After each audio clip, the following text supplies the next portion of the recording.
Hello. This is Antya from Byte Shuffle. Thank you as always for watching my videos.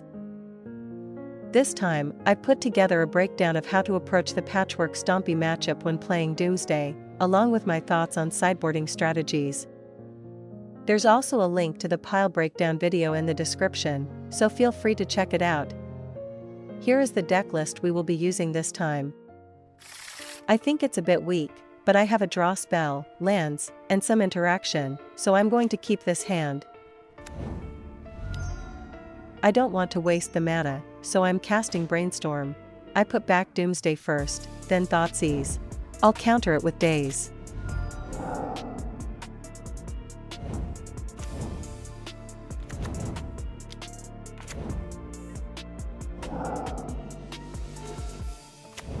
I'll use Discard to check what's ahead. I cut Memory Guardian.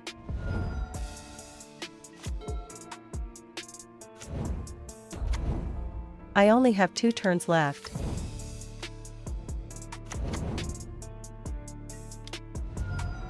I'm going to dig for Dark Ritual.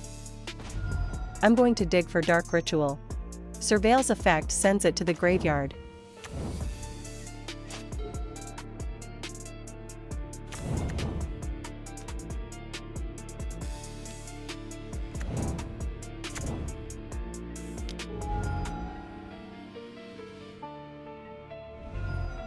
I'm going to dig for Dark Ritual. Surveil's effect leaves it on top of the library. I'm going to dig for Dark Ritual. I stacked Tamio Inquisitive Student, then Lotus Petal, then Dark Ritual, and drew. I'm going all in from here. I cast Doomsday. I don't get another turn, so I'm going to build a Brainstorm pile here and go for it.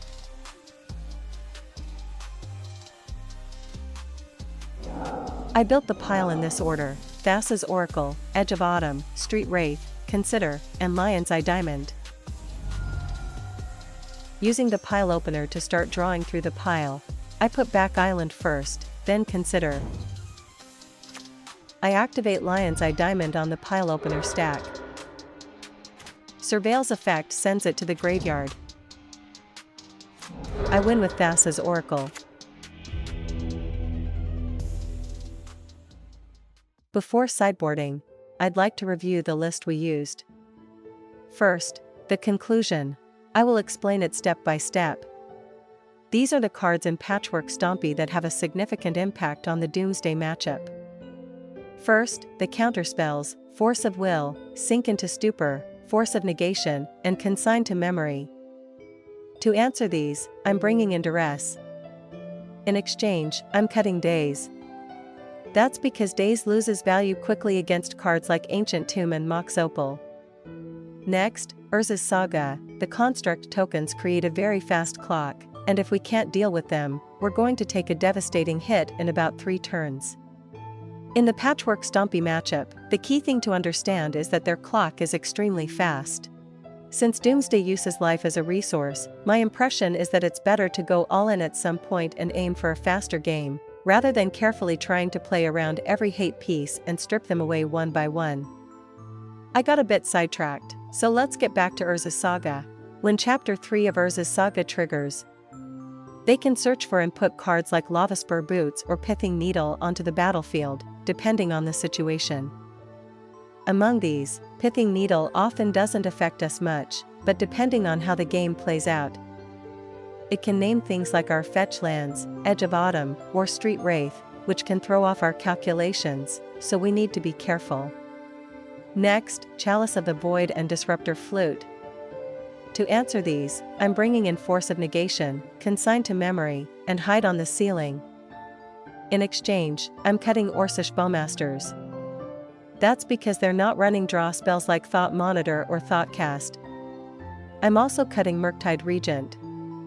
That's because it just gets chump blocked by the drone tokens from Pinnacle Emissary and doesn't really do much.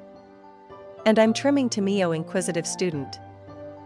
That's because their clock is extremely fast, and the game often ends before Tamio can start generating real advantage, so her overall impact on the game is pretty low. In exchange, I'm bringing in Barogoyf, even though I'm not entirely confident about it. Honestly, I think this matchup is easier with a turbo-style Doomsday build that runs personal tutor rather than the tempo-oriented version. Bringing in Barrowgoyf is more of a desperate measure. I'm also bringing in Long Goodbye. That's because if Emery Lurker of the Loch sticks on the battlefield, they can generate a huge advantage and start casting all their artifacts from the graveyard, which often ends up being the reason we lose. Honestly, I'd like to bring in a bit more removal, but Fatal Push gets caught by Chalice of the Void, and a lot of their creatures have relatively high mana costs, so it often doesn't line up well as removal. That's why I'm only bringing in Long Goodbye. Tamiyo, Inquisitive Student, isn't particularly strong in this matchup, but since she can transform on turn 1 without being countered, I'm going to keep this hand.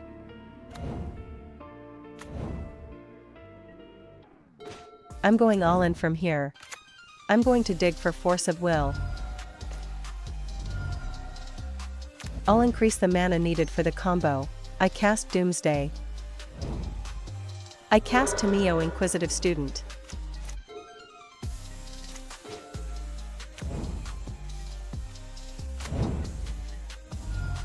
I draw a card from the clue. I transform Tamiyo. Tamiyo's ability is 2.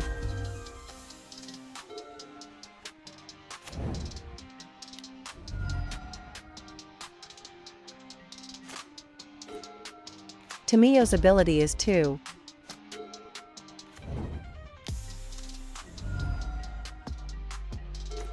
I'm digging for Doomsday. I stacked Edge of Autumn, then Brainstorm, then a fetch land, and drew. Tamiyo's ability is 2.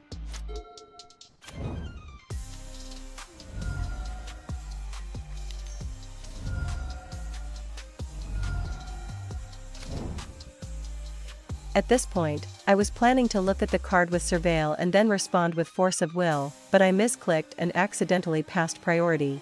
Surveil's effect sends it to the graveyard. Harbinger of the Seas just hit the battlefield, and I'm honestly a bit confused. Tamiyo's ability is 2. I cast Barrowgoyf. I'll counter it with Force of Will.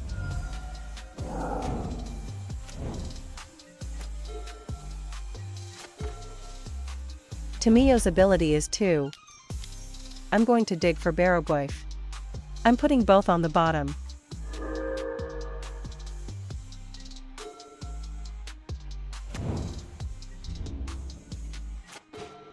Tamiyo's ability is 2.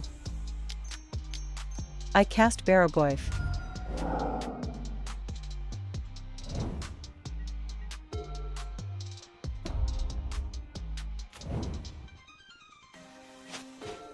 I'm activating Tamiyo's ultimate, -7.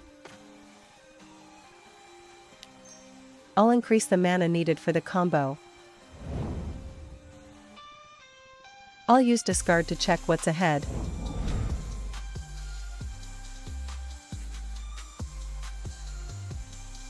I cast Doomsday. Thank you very much for watching until the end. I apologize for the many misplays along the way. I hope we can all continue to improve at Magic together. If you enjoyed this video, please consider subscribing to the channel and leaving a like. I'll see you again in the next video. This is Antya, signing off.